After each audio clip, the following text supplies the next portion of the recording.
Sir David's message now, here indeed today and there and then, was that nature defines us. It defines us and must be respected and conserved.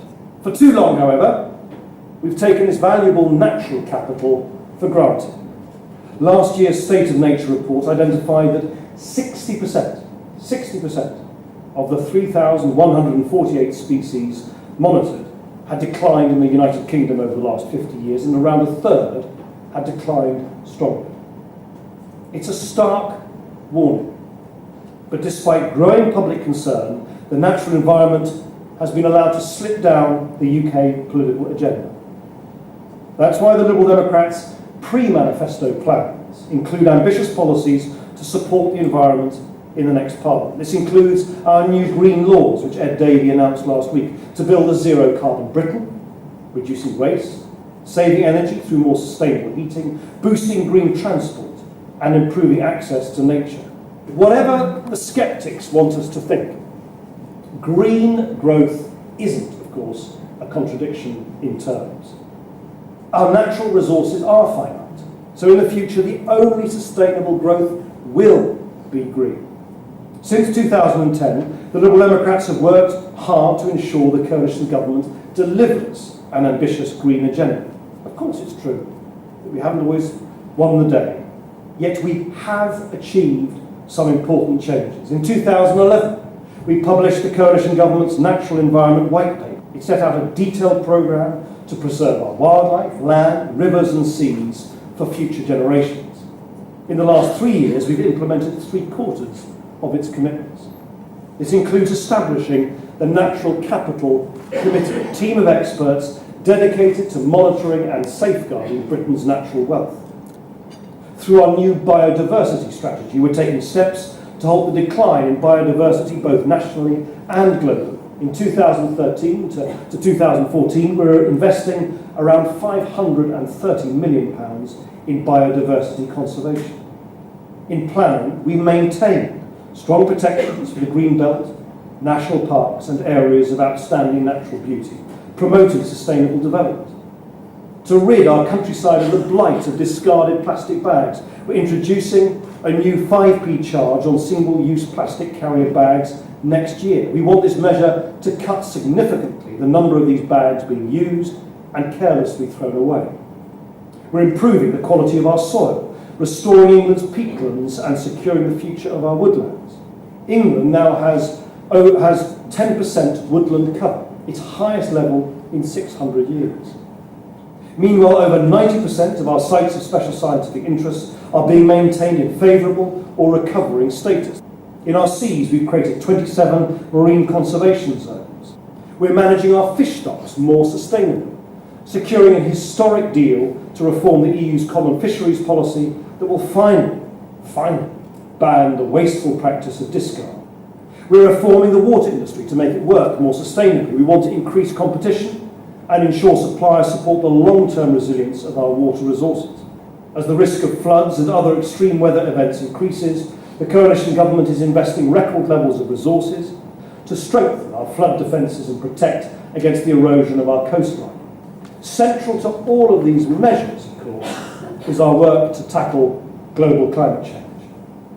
In government, the Liberal Democrats have fought tirelessly to reduce carbon emissions and boost sustainable energy generation. This includes reforming our electricity market to help increase investment in low-carbon energy.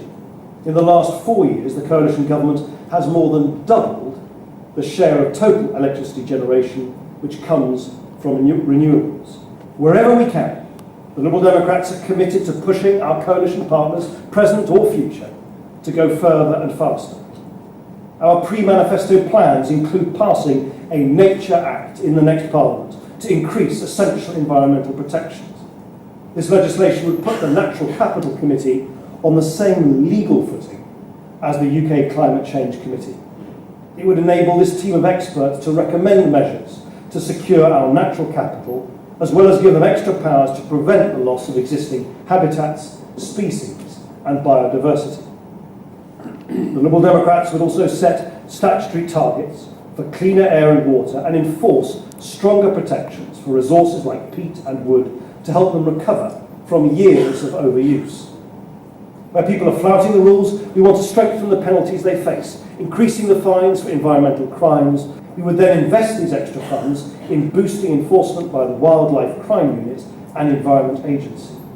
We would also commit to protect the environmental importance of the UK's overseas territories. As a first step, we would declare the ecosystems of the Ascension Island and the South Sandwich Islands as marine reserves. But there are also areas where I believe we can take further action right now.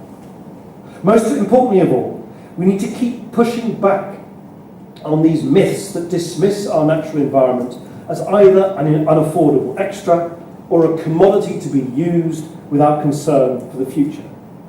Essential to that is ensuring people's connection to nature, something you alluded to, Tony, is something we cherish and maintain. Many young people now know more about playing Angry Birds on their phone than they do about spotting real birds when they're outside. To counter that, we need to have cities that make space for nature and countryside that is open and accessible for all to enjoy. In the early 20th century, Britain needed thousands of new homes for its workers. In answer, the greatest planners of the time, Ebenezer Howard and Raymond Unwin, designed and built garden cities. Today, in line with their founders' vision, these communities still offer those who live and work there access to green spaces and countryside alongside modern infrastructure and transport links. So I've been working to develop a new generation of garden cities. The government, after a lot of work from the Liberal Democrats, has now published its Garden Cities Prospectus, inviting local areas to submit their ideas for garden cities or suburbs near them. And we're already discussing potential expressions of interest with several communities across the country. We want these developments to show that progress doesn't have to come at the cost of our natural landscape.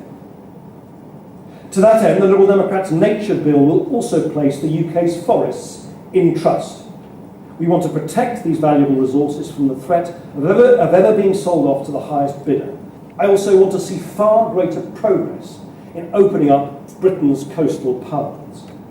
Over the past 5 years, the right of permanent public access has only been added to a further 123 kilometres of England's 4,000-kilometre coastline. So I'm pleased to announce today that the government will be putting the funding in place to ensure the path is completed by 2020. As more natural spaces like this become available, we need to inspire more people to visit them. And that's why I'm also pleased to announce today that we're working with Ordnance Survey to produce a new, official, online and free green spaces map. This map will display every bit of publicly accessible green space in England and Wales, ensuring that you'll never feel far from nature again. We will also make this data openly available to software developers. Just like the apps that tell you when your bus or train is due, they can produce new and exciting solutions to help people plot cycle rides through parks, choose where to live, plan a visit to their nearest nature reserve, or even help town planners to protect local natural landmarks. The sky really is the limit.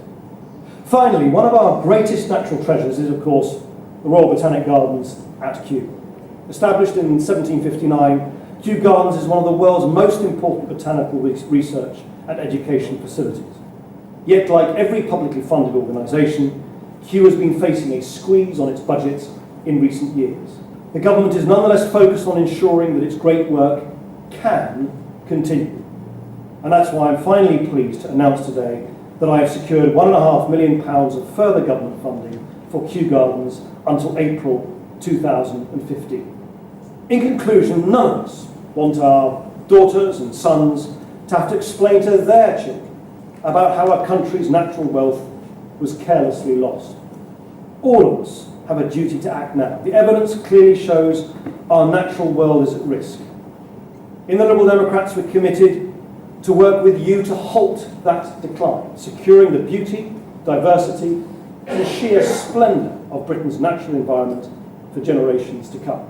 Thank you very much for listening to me.